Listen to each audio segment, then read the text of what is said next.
Tonight, like Joe said, is the first of 4 series of the Diagram of Meditation. Back in last spring, we did a Living Theosophy series on meditation. The last one was on Madame Blavatsky's diagram. And I gave that, and I crammed a whole lot of stuff into one class. So what we're going to do tonight is take that and expand it into 4 classes so we can get into a little more. And then also break it up a little different. We'll spend more time on the practical aspect of meditation and what's needed in daily life, and less on the theoretical or the conceptual part. What I did when I did that talk back in the spring was I took all the literature that I could find, all the articles that I could find on the diagram, and kind of just compared what everybody said and then added some of my thoughts. So this is going to be broken up. This first one tonight is kind of the introduction and about the sitting meditation. Then in a week, we'll talk go into depth about the first acquisition and the first deprivation. Then in 2 weeks, we'll talk about the second acquisition and the second deprivation. And then in 3 weeks, we'll talk about the third acquisition and the last 3 deprivations. So that's how it will go. This is the diagram of meditation, pretty much as far as I know, as it was printed in the 1940s. This is when it first came out. It was said to be given 1887-ish, around there, and it didn't come out publicly until then. And then Pablo and I both think we reorganized this diagram at the same time. I thought I did it, and he said he did it. So we must have done it together.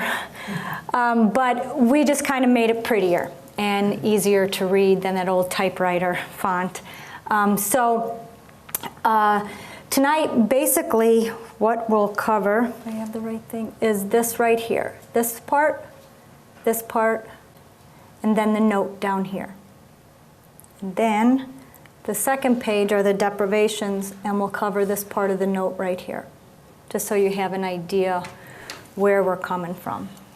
And for those of you on the internet, this will be on Pablo's website to download, so you can have the diagram, and the PowerPoint will also be up there. So the PowerPoint from the last diagram back in the spring, the way I set it up was really kind of a study. You could use the PowerPoint as a study from there. I put the full quotes down and some extra information that if you, that'll be on the website also if you'd like to go back and review or use it as a preview.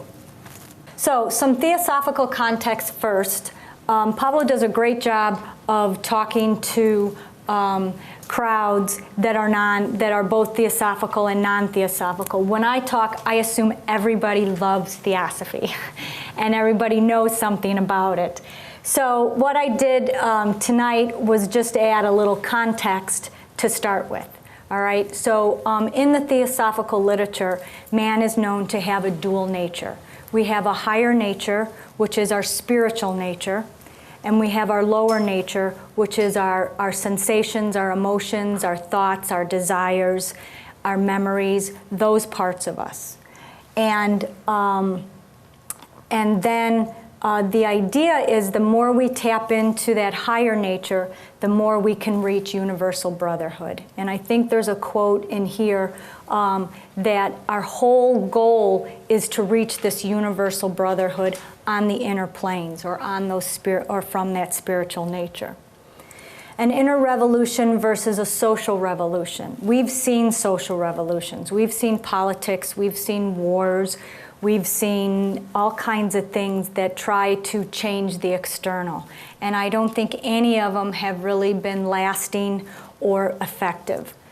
So what the theosophical literature says is that there's an inner revolution that we need to work on. That will create that inner transformation that will create the change we want to see in the world. Okay, the ultimate goal in theosophy is the occult path to discipleship. a lot for me. This was important for me to remember because one of the things it says that when you're on a path of any sort and you come across difficulties and there is suffering, to take them joyfully. Well, that never made sense. It never sat well with me. I didn't understand it. But then it was explained to me that joyfulness is something that's an ultimate goal, to be able to take that suffering or take that path and do it joyfully. While we're working towards that goal, sometimes we'll be a little more joyful, other times we'll be a little less joyful. For those who may not be aware of what is meant by the path of discipleship and this theosophical concept, the idea is that spirituality, there are two roads of spiritual growth. We can grow by a natural, gradual development of morality and virtues and understanding, or those who are more earnest, or not, I wouldn't say more earnest, those who are harried, that don't want to spend so much time growing little by little, there is a possibility of, because of that very earnestness, there is a possibility of growing faster, in the sense of, in all traditions there is the idea of a sudden path and a gradual path. The idea is that life, as we all know, has moments of joy and moments of suffering.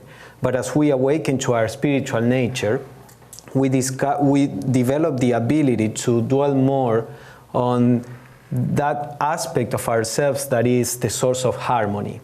And at a certain point in our growth as a soul, the soul decides to try to dwell in that spiritual aspect as much as possible. That doesn't mean to retire from the world. As we are going to see, the diagram of meditation provides a way to lead our spiritual life in daily life. But the idea is that the soul yearns for this state of union, of unity or peace or harmony, to be in its own true nature. So in the theosophical literature, it is stated that when a person or when a soul begins to have this yearning, then life begins to organize itself in a way that will present the different learning lessons that the soul needs in a more orderly way, so that the soul can discover its true nature faster than just by going little by little. So it's a whole concept that we cannot go into, but the idea is that the Theosophical Society is trying to present the possibility of this faster path, which implies more effort in a certain sense. It's just like you want to learn to play the violin really well, then you dedicate to that, and then you put more effort, but then you can master the instrument. Or if you are okay with just playing a little, that's also fine. Or a school, somebody who graduates from high school when they're 13 and goes on to college and graduates from college when they're 17. That's more of an accelerated. Yeah, it's a difficult subject to explain in a few minutes, because then it looks like a spiritual ambition. It's not like that, but we will develop that a little more during the talk. But to hold off somebody who could progress through school that quickly, to make them take the slower route, would be frustrating to them in essence. So, and then just the last one is Annie Besant called them the 3 pillars of Theosophy, and that's study, meditation, and service. And the diagram of meditation incorporates all 3 of these. All right. Okay, so why should we practice this? Why should we study Theosophy? Why should we be on the spiritual path? I just picked out part of this quote from Madame Blavatsky, and she stresses, only the weakening of the feeling of separateness, and such a weakening can only be achieved by a process of inner enlightenment. It is only by the close brotherly union of men's inner selves of soul solidarity, of the growth and development of that feeling which makes one suffer when one thinks of the suffering of others, that the reign of justice and equality for all can ever be inaugurated. This is the first of the three fundamental objects for which the Theosophical Society was established, and called the Universal Brotherhood of Man without distinction. So the idea, as Michele said, is that the aim in all this is to produce this inner revolution, because only by changing our hearts and our minds, the world will change. We keep trying to change these external systems, but if we are still greedy, selfish, fighting each other, we will corrupt any system. So to produce peace in the world, to produce a change, we have to change our hearts. Our hearts, and help each other to see ways so that each person that is willing to undergo this path can also work on themselves.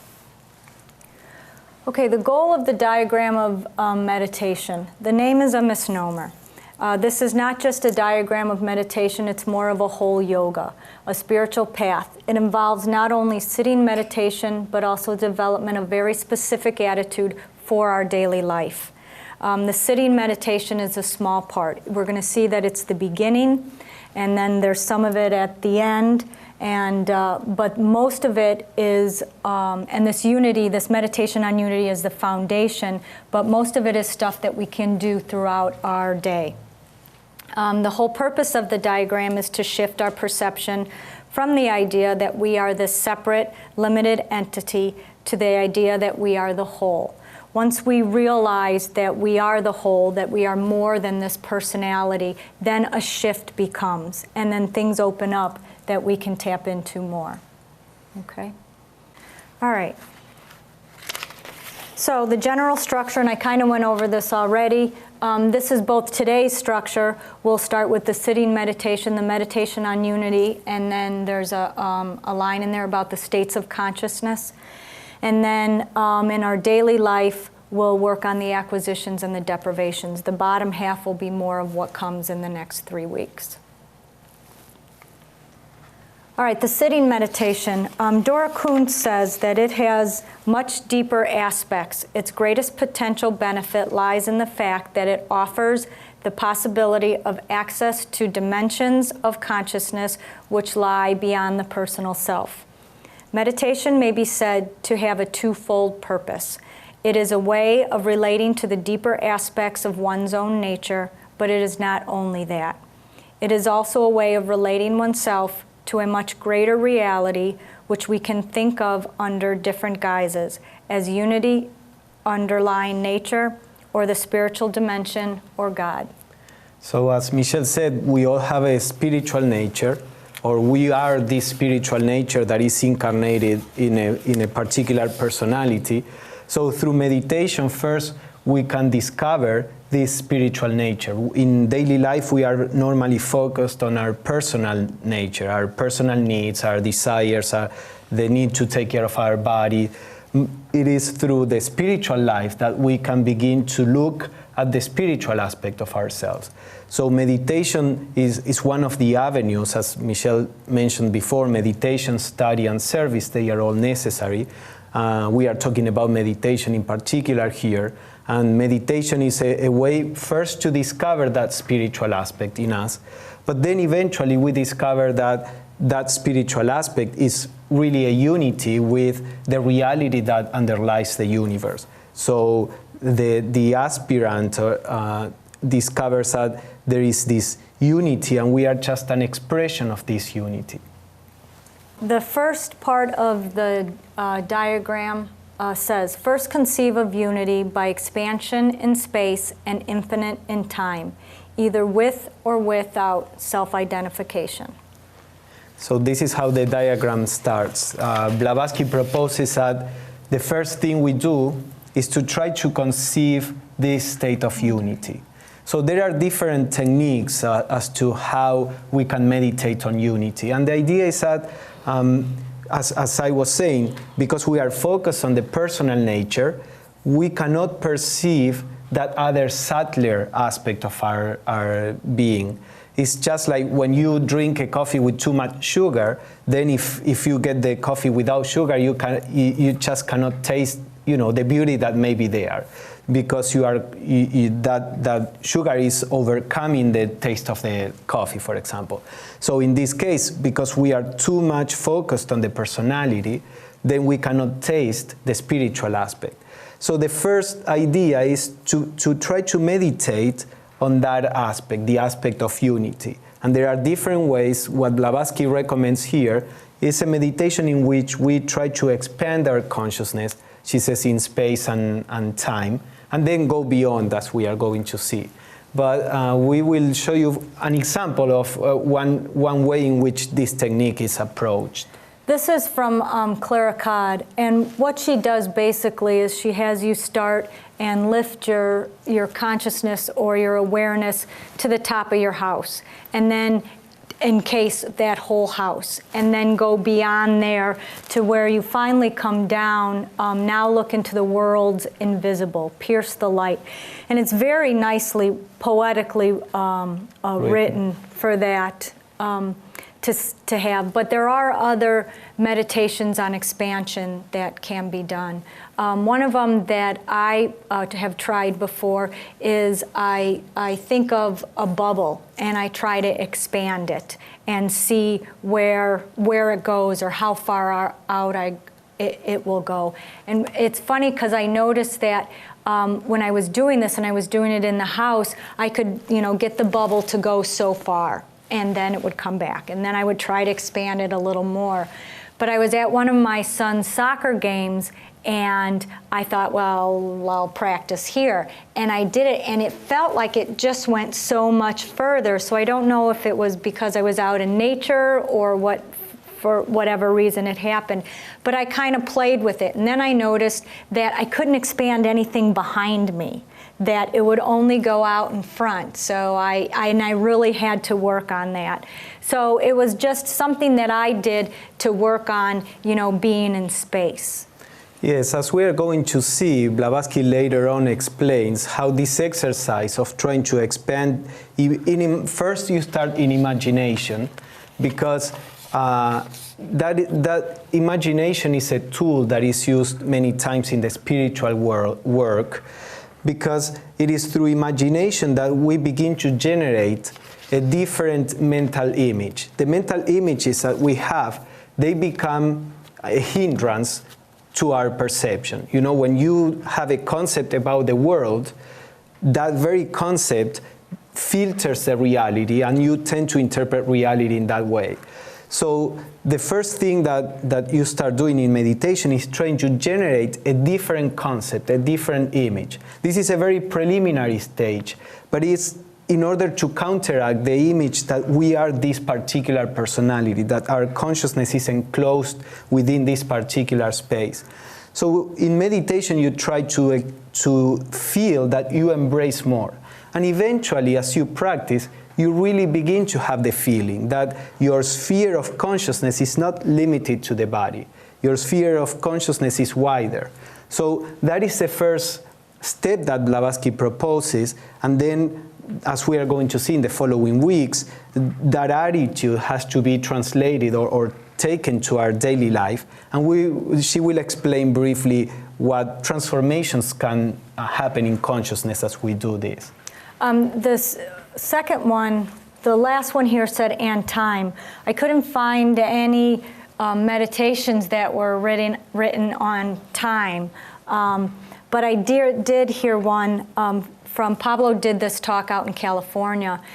You said go back in time and go back to a place where you've always been, or your awareness is where you've always been, and then come here to the present time, and you're not just only here, but you're in the past and then in the future. Yes, these are all meditation. The techniques of meditation are always only just a help to begin, but meditation has to be creative. Meditation is an effort at perceiving things in a different way. So you can play with these things. Our consciousness is based on the concepts of space and time. And that's the personal consciousness. You know, Kant, for example, the philosopher, he would say that's part of the structure of consciousness. You cannot perceive something without perceiving it in terms of space and time. So that is true for the personal consciousness. The spiritual consciousness is beyond these concepts. So what all these exercises try to do is to make us try to perceive different. When we try, we are calling up this different perception. If we never knock at the door, that perception remains dormant. But when we try, then we are waking up that perception. So meditation is something that we do as an exercise. It's not a real state of consciousness. It's a time in which you try to awaken something true, and then you bring it to your daily life, and you try to establish it there, as we are going to see. All right, so then the second line of the diagram says, then meditate. Yes. Okay. So the reason why this will eventually work is because the truth is we are this expanded consciousness already. Mm-hmm. And we're just blocking ourselves from seeing it. So it's already an established fact. We just have to discover it for ourselves. Right. We just have to use less sugar in our coffee each day until we can truly taste the coffee. Yeah, I don't know why I gave that example. I don't even drink coffee. Yeah. But that is a good point in the sense that we are not trying to create something that is not there. With all these exercises, we are trying to, it's like when you are sick, you are taking a medicine. The idea of the medicine is not to create health. Is to counteract what is preventing you from being healthy. So it goes, attacks the illness, and then the body naturally falls into health. All these things are spiritual medicine that are trying to counteract the wrong assumptions that we have, the limited perception that we have generated, so that by counteracting them, then the true state, which is this state of unity, will start being perceived by our consciousness, our waking consciousness. Okay, so now the second line of the diagram there says, then meditate logically and consistently on this, and these were my words, I put unity in because I forget a lot of times, so I like to be reminded exactly what this and that is. But meditate logically and consistently on this in reference to the states of consciousness. Now, from the literature that I read, everyone talks about the general states of consciousness that are given in the Voice of the Silence that come from Hinduism. We did that here. I did that in the other talk, but we're going to show something a little different also. So this is a quote from the Voice of the Silent. The three states of consciousness are Jagrat, the waking, Svapna, the dreaming, and Shushupti, the deep sleeping state. These three yogi conditions lead to the fourth, or the Turiya, that beyond the dreamless state, the one above all, a state of high spiritual consciousness. So here is a table that we put together. It starts out here with the four states, just as I read them in the Voice of the Silence, and then Pablo put them here together with the principles as we know them in Theosophy. Yeah, and we can explain what they are as we read them. So read them right now? Yeah. Okay, so the Jagrat, or the waking state, is the physical body, the Linga Sharira, and Prana.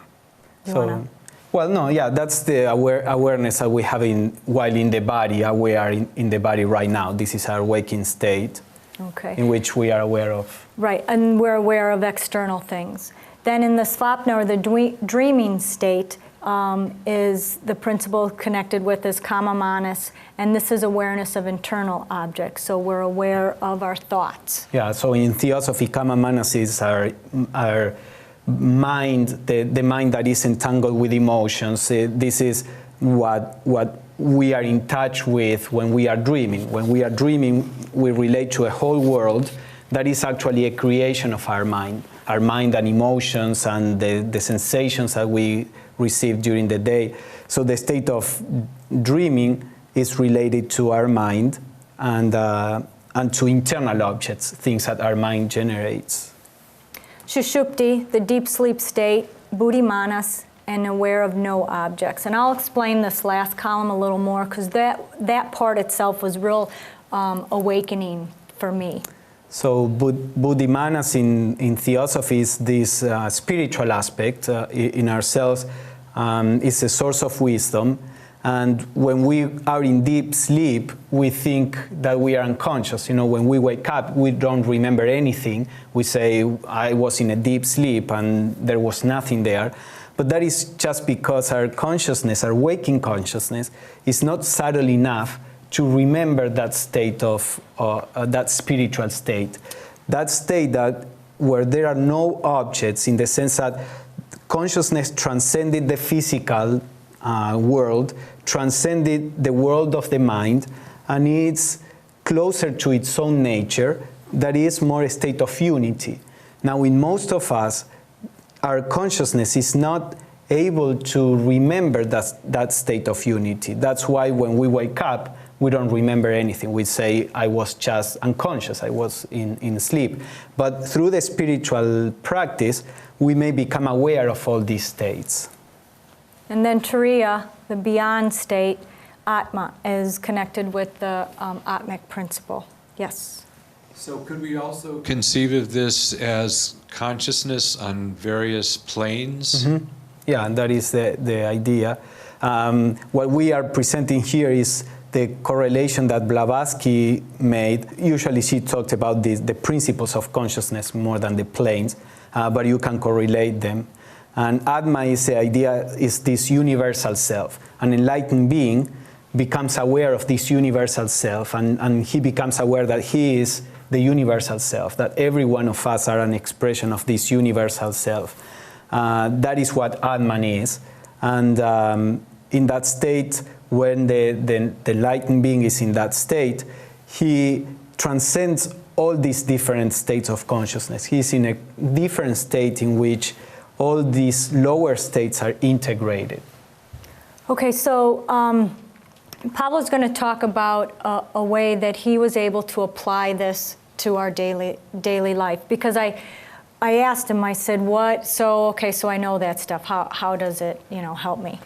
And then, so the last column, the awareness column, I read an article, not an article, a little snippet that talked about in the Jagrat state, if you think about it as the state of external objects or the waking state, in our waking state we have a lot of distraction going on. We have physical distraction just by things. We have our desires, we have our emotions, we have our thoughts, we have our memories. So there's a lot of discord in that state. And then in the svapna state, or the dreaming state, if we think about that as when we're dreaming, all of our external things are gone. So the things that we're looking at are gone. The desires, those things that are physical are gone. And it's more just the stuff that's within us. In the third state, the deep sleep state, we're not aware of any object. So the thoughts, the emotions, the desires are all gone from there. And then the Turiya state is where our awareness is beyond all three. But it was really important when I read, for me, to realize that we don't just transcend it and drop it all, but we transcend it and we integrate, or we assimilate all these other states together. Yeah, so this can be seen as a description of the progress in our spiritual life. The first thing we have to try to do is to be aware, in the sense of being awakened to the external world. When we go through life, we are many times relating to life, but from our thoughts, we are not really aware of what we are doing, of the objects, we are distracted. So the first stage is to become aware, develop awareness in your dealing with the world. Then, as you grow into that, you begin to pay attention also to your internal activity. So you are not only aware of the physical world, you are aware of your emotions, of your thoughts, of that inner world, the world of internal objects. And then as you keep practicing this, you will become able to be in a state of silence where there are no thoughts or feelings or emotions when you don't need them. You know, we are walking and our mind is constantly thinking when we don't need to be thinking. So with the practice of awareness first of the external, then on the internal, you begin to establish your consciousness in this state of silence, and you can be silent and in this peaceful and harmonious state of consciousness while you are awake, when you don't need to think. And then as you establish your consciousness there, then the further possibility will open that is transcending this and in that state, when you transcend the three states of consciousness, there is a state in which no matter what you are doing, you are in this state of pure awareness. No matter if you are thinking or not, if you are acting or not, there is this state that pervades all the different states. So that's more or less what these four states of consciousness mean in Hinduism. Of course, we are throwing light on that concept from the theosophical point of view, but the origin of the four states of consciousness is from Hinduism. The other thing I wanted to add was these are also the four stages that we go through when we meditate. So the first state is the concentration state. When we sit down and we're trying to gather our things together, there's a lot going on. We're aware of the external noises. We're aware of if the lights dim, even if our eyes close, we notice those things. So our objective is to get beyond that, to go to the second stage, which is the meditation stage. And that's when we're able to shut out everything around us, and then we're able to just pay attention to what's inside, all right? Then we pay attention to our thoughts and our ideas. And then eventually, as we shift and we start finding more gaps, I call them gaps of silence. And I really don't have silence, but I have gaps in the thoughts, which are the silence. And so as we're able to extend those gaps, then we go into the contemplative state. And that contemplative state is where we are aware of no objects. We are aware of that there's silence. And then eventually, as we practice and get better, we move from awareness of the silence to where we move beyond that to where we just be.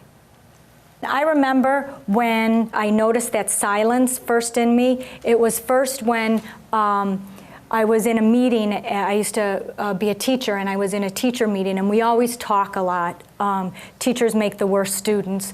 So there was a gap between when no one was talking, and I noticed my mind all of a sudden kicked in and was trying to find something to start talking about because it wasn't used to that silence, it wasn't used to that quietness. And so I tried to start noticing that.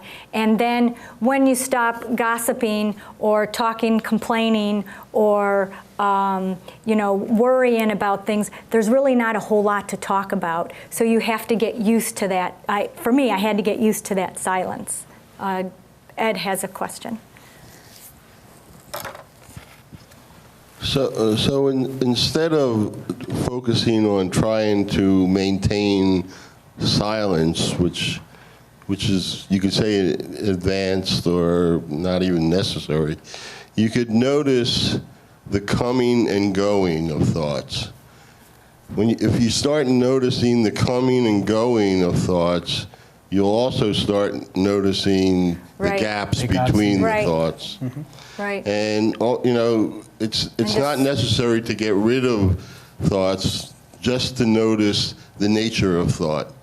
Right. And how useful it is or how unuseful it is. And that's part of the work in the swapna state, where we begin to be aware of the workings of our mind and our emotions, and then we start learning, we start noticing its nature, and we start noticing all this, how it arises and stays and then disappears, and the gaps. And the more we become aware of that, the gaps naturally expand.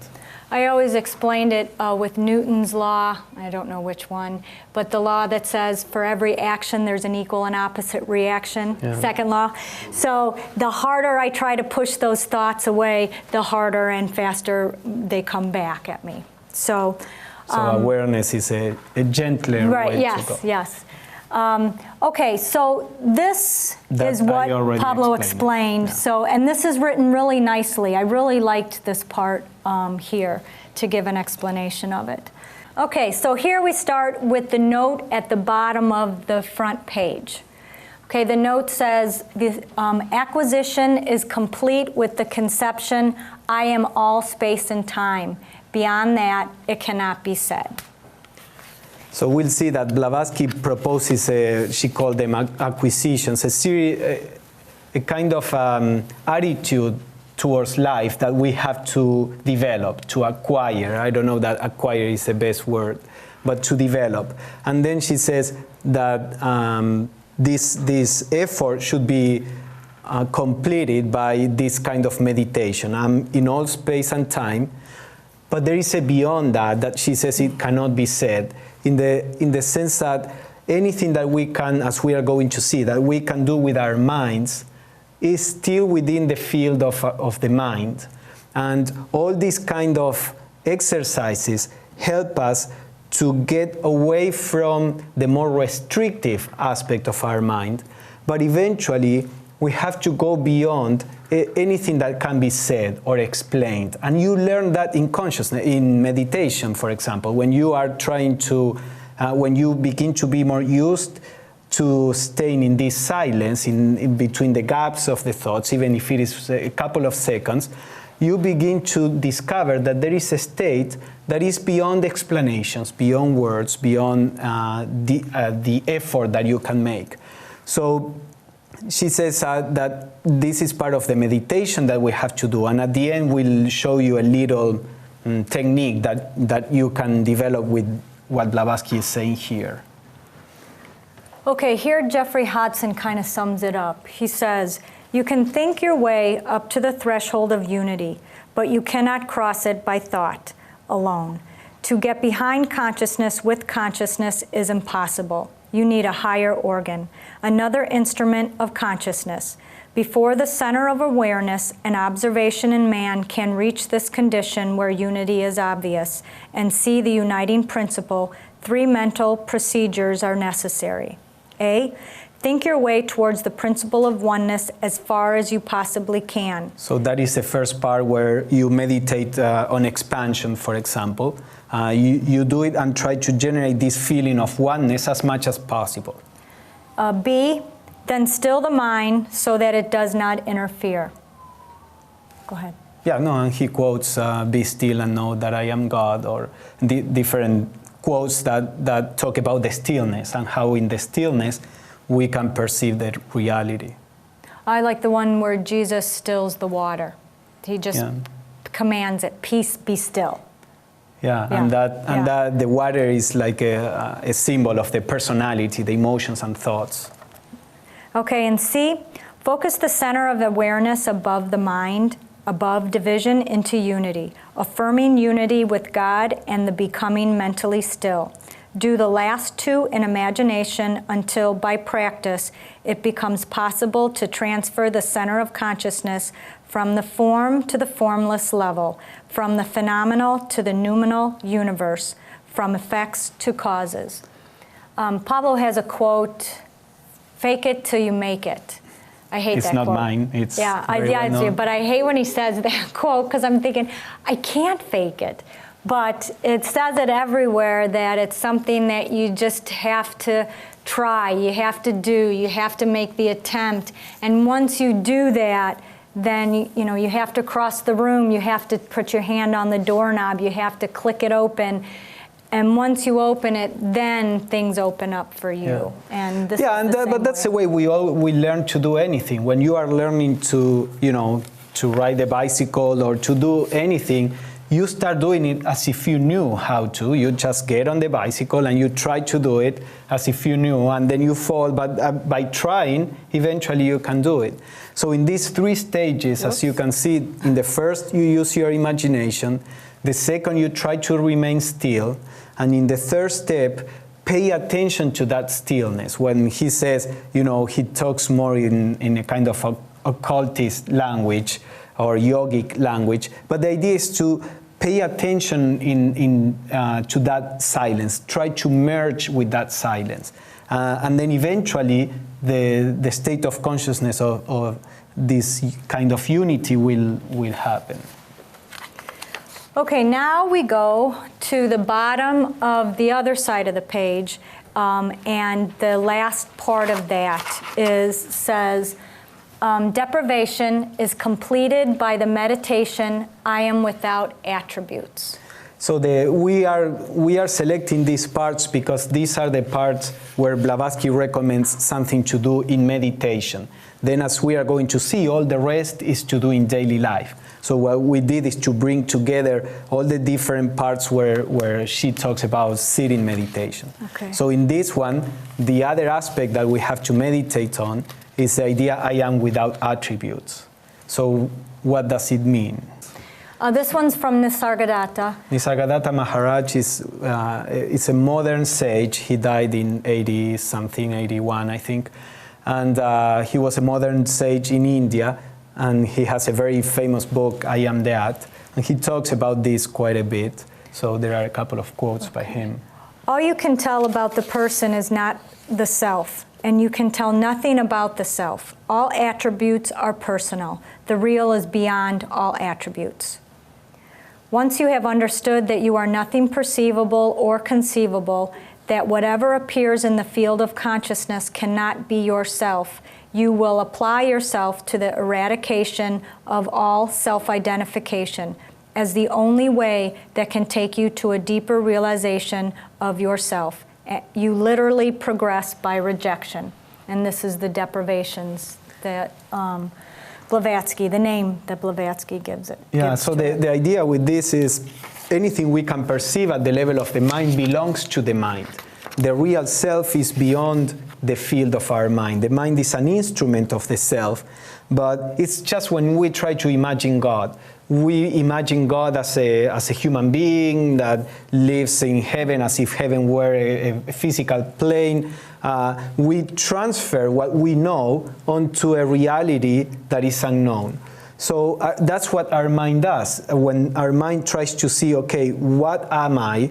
All we can think of, all we can try to imagine was built or is built with the elements that the mind has. But our reality is actually beyond all this. So the other way to get to our reality is by rejecting anything that we know. As we reject everything that we know, what is left behind or afterwards is closer to what we really are. And there is a little example by Annie Besant. Yes. So with the second quote, there is something that says eradication of all self-identification. Is self-identification equivalent to what's self-personality in the Mahatma letters? Yeah, the idea is, there is this spiritual self that is working through a mind, emotion, and body, and then naturally, as it assumes, I am this body, I am this mind, these emotions. And when we identify with that, then the self is limited to the mind, the emotions, and the body. So these are vehicles of expressions of the self, but as long as the self is identified with them, it cannot use it as a vehicle. Rather, the mind and the emotions are, dragging the self here and there, if we want to put it that way. So the first step is to break the identification, to know that there are thoughts, but that are beyond the thoughts.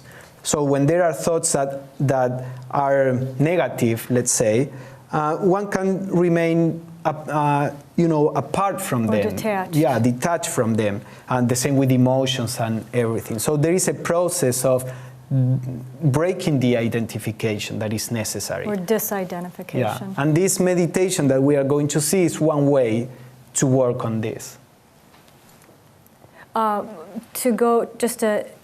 It's said a lot of different ways. The names, there's many different ways that are given to the personality. There is no universal spiritual language. Yeah, they say say a small, the self, when it's written with a small s, some people refer that to the personality, but then in Sanskrit, you don't have capital letters, for example, so if there is something translated. So there is no universal spiritual language, and there is no universal philosophical language. Intuition in one philosopher will be different from the intuition in another. We have to assign meanings. So you have to try to see that particular author, what he means by that word. Okay, the next quote by Annie Besant says, "The plane of Atma is the region of being, where all is reality, where true consciousness resides. We are to seek this way by study of our inmost being. We begin to search for it by trying to realize its existence. You can only do so by a series of negatives. You think, is this phenomenal? It is not so. Is it intellectual? It is not so. You seek it by eliminating what it is not. You then say, it is not a thing that the senses can perceive. It is not what the intelligence can imagine. It is not found even by the illuminated intelligence, with its vast extent, and so on." So she's explaining briefly a whole method of meditation. The idea is if you look for the self, you start saying, okay, it's not in the body, so let go of the idea of the body. Suppose that you can let go of all sensations. Then you look at the emotion and you say the emotions are always changing and this self is permanent. So it's not in the emotion, so you let go of the emotions. Then in your thoughts, again, the self is beyond the thoughts, so you let go of the thoughts. So what is left? What is left when you let go of your physical sensations, emotions, memory, thoughts? What is left there? Whatever is left is the reflection of the self. So Annie Besant will show it in the next.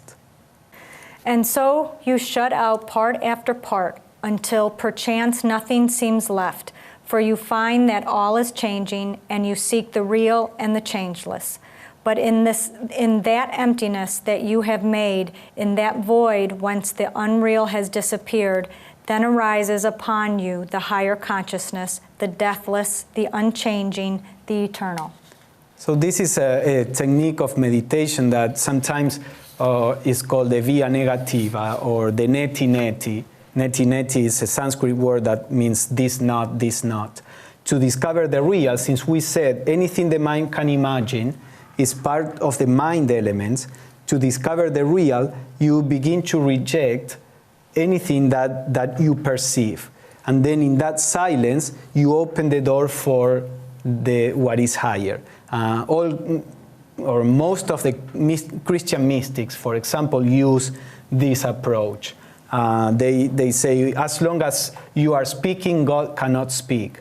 As long as you are in love with yourself, you cannot love God. So the idea is when you let go of your identification with the personality, with your body, emotions, thoughts, then you open up your consciousness to perceive something higher. If you are full of yourself, then you cannot perceive something higher. And once again, the meditation to do with this is something to play around with.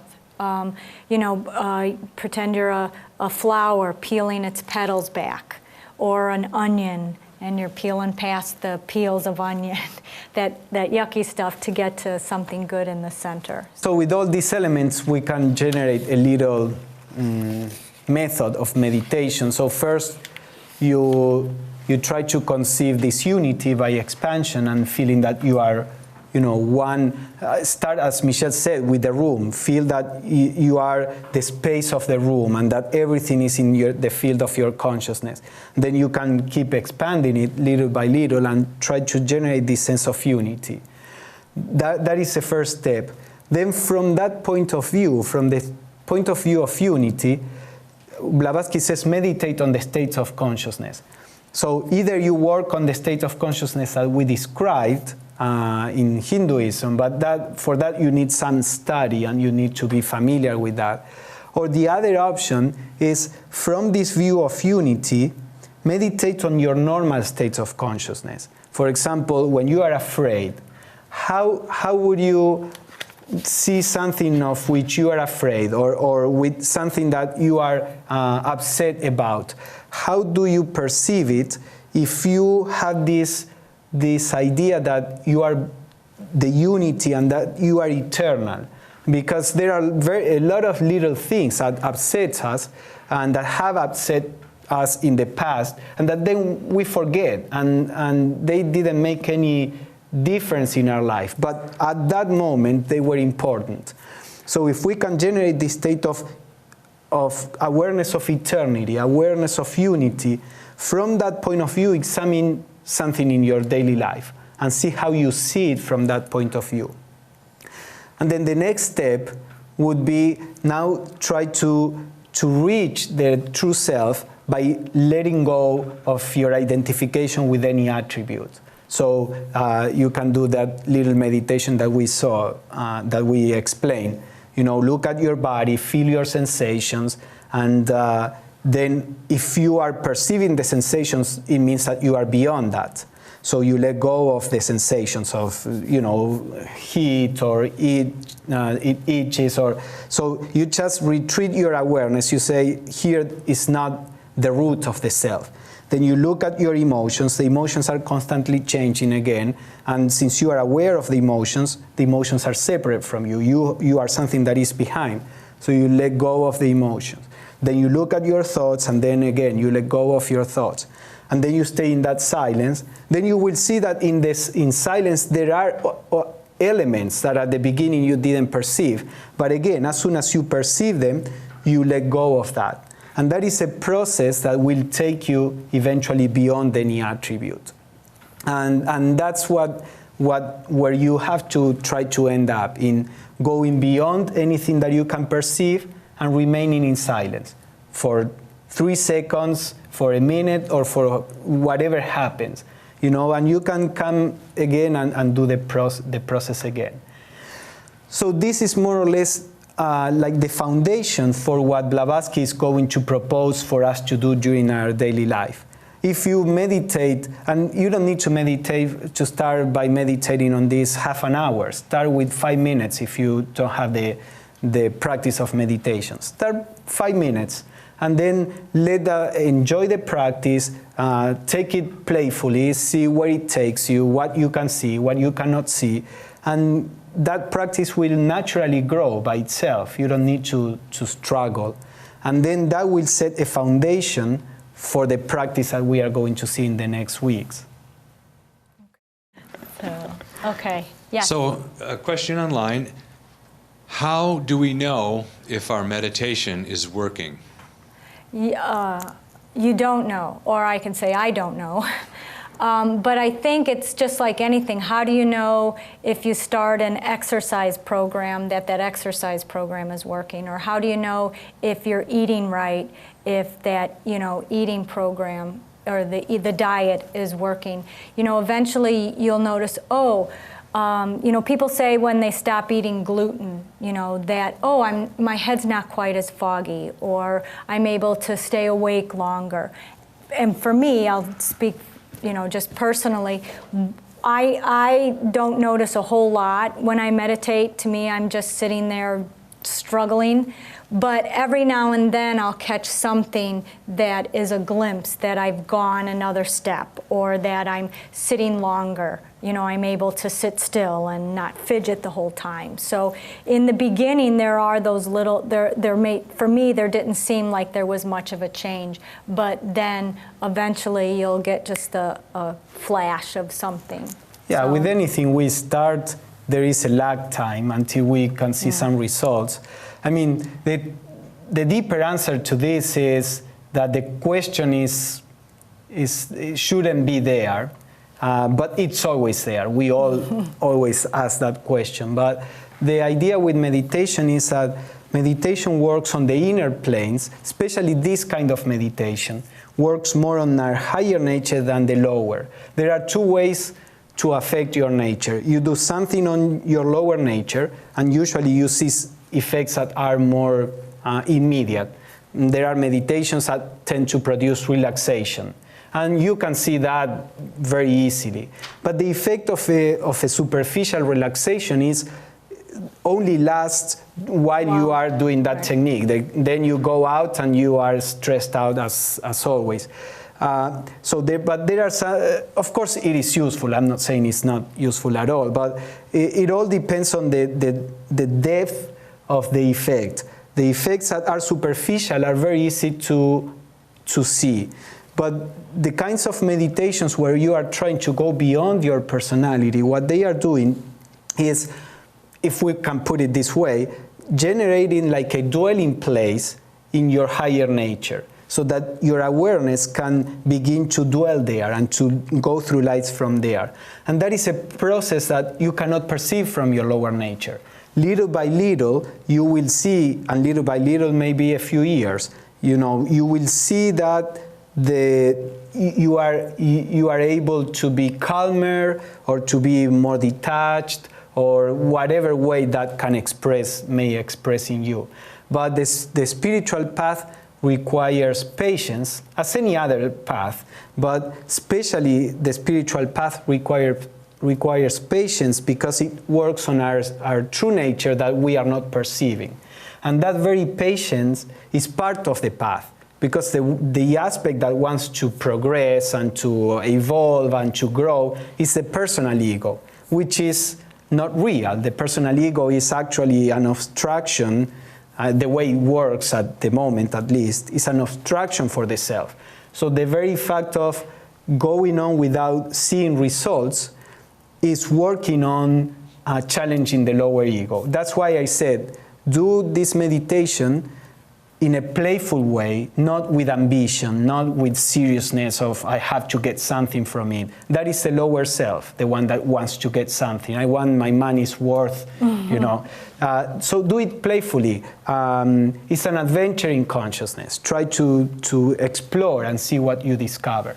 And what helped me think of that is our inner planes are more subtle, and our physical is more denser, so it takes more energy to move dense matter than it does subtle matter. So to me, that was something that made the connection that I'm not going to see it physically on the physical plane. Then it doesn't necessarily mean it's not working on the inner planes. If what we are to seek through meditation has no attributes, how does it differ from nothing? Yeah, it's basically a difference in a state of consciousness. We call nothingness to a state which is beyond the attributes, but of which we are not aware. But through the process of the spiritual life, we come back to this nothingness with full awareness, and then we see that nothingness is also a fullness. This is a problem, in Buddhism, they talk about emptiness or shunyata. So they describe this as an emptiness of things. And in Hinduism, they call it purna, which is fullness. And what you see is that when you get to those states of silence, for example, the silence is completely empty, but since it is empty of problems, empty of suffering, empty of the personal self, it's full of an inherent harmony. So it's empty of what is unreal, and therefore it is the real. And that's what happens with this. When the attributes, any attributes are limitations. If a chair is blue, it means that it's not red, it's not green, it's not any other color. So any attribute we have is denying all the other possibilities. We identify ourselves with our attributes, and therefore we limit ourselves. When we go beyond attributes, then we are in this state of infinite potentiality, which in itself produces a completely different state of consciousness. Do you have a question, or you want another drink? Both. Okay. The cup is nothing surrounded by something. You need both the emptiness and the something for it to be useful. Right. Yeah. Someone made with a vase. who made that? Yes, I read something, a distinction with the vase.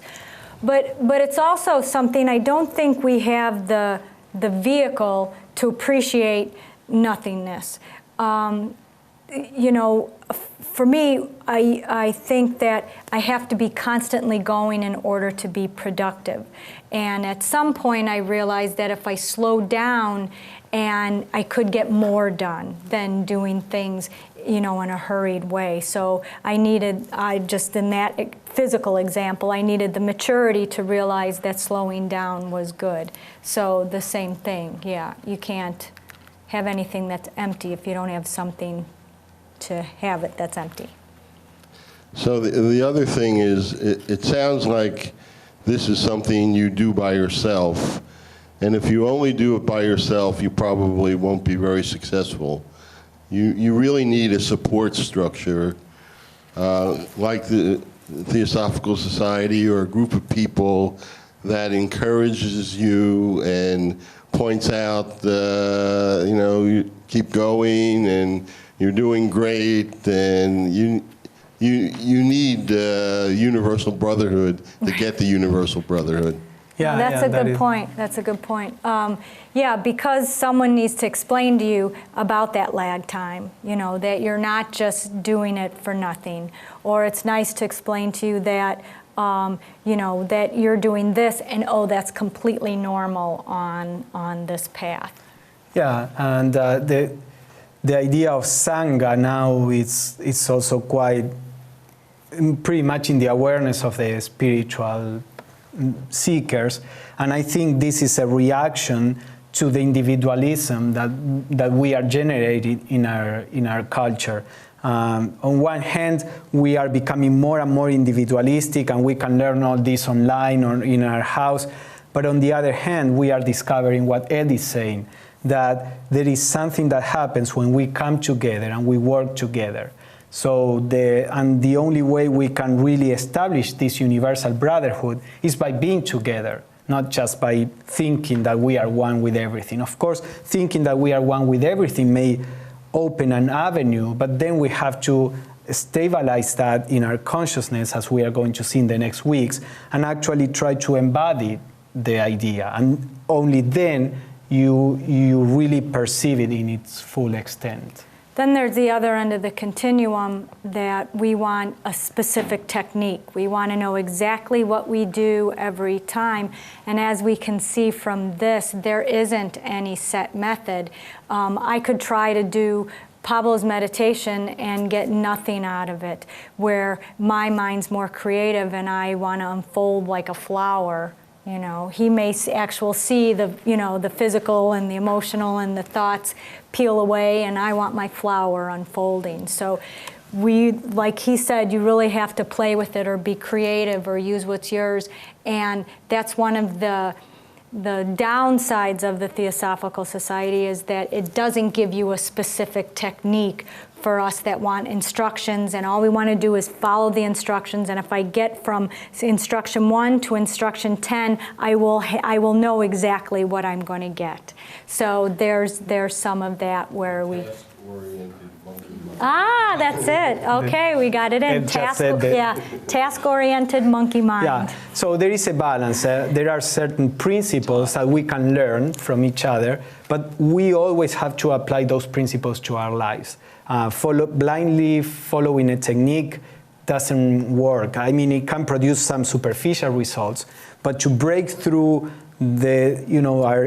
our wrong identification requires a lot of creativity. So we can apply the general principles, but then we have to do it with applying our own creativity.